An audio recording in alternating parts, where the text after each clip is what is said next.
Баршаңызға сәлем достар, сіздермен Айғаным. Бүгін 10 минутта дайын болатын өте жұмсақ бауырсақтың рецептімен бөлісемін. Ең бастысы құрамында ашытқы жоқ, өте дәмді болып шығады. Алдымен ыдысқа 500 мл айранды құямыз. Үстіне 1 шай қасық сода қосып, венчикпен жақсылап араластырамыз. Сосын үстіне қант, кішкене тұз және де сұйық майды қосып, тағы да жақсылап араластырып аламыз.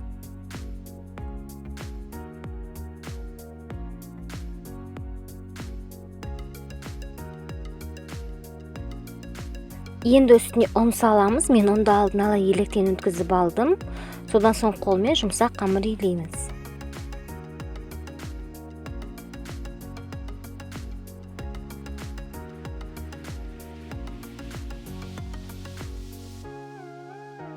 Достар, менің каналыма тіркеліп, лайк басып пікір қалдыруды ұмытпаңыздар.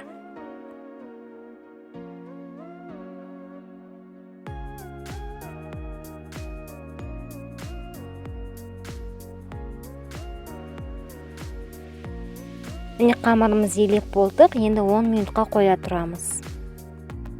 Біздің қамырымыз 10 минуттай тұрды. Енді кішкене ұн сеуіп аламыз да қамырымызды жайып шығамыз. Қамырымыз өте жұқа немесе өте қалың болмау керек. Содан соң өзіңіз қалаған формада кесіп шығасыздар бауырсақты. Мен осындай домалақ формада жасағанды жақсы көремін. Сол үшін осылай әдемілеп кесіп шығамын.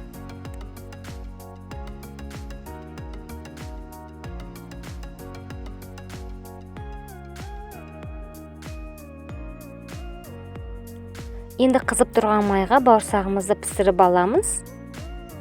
Екі жағы қызарғанша жақсылап қуырамыз. Достар, ашытқысыз осындай өте керемет болып шығатын бауырсақты жасап көріңіздер. Өте тез дайындалады, дәмі өте керемет болып шығады. Сіздерге ұнайтынына сенімдімін. Осы рецепт бойынша пісіріп көріңіздер.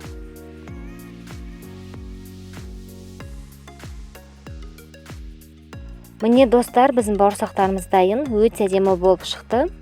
Достар, видеоны соңына дейін көрсеңіздер, мен каналыма қолдау күтемін. Сіздермен болған Айғаным. Сау болыңыздар достар.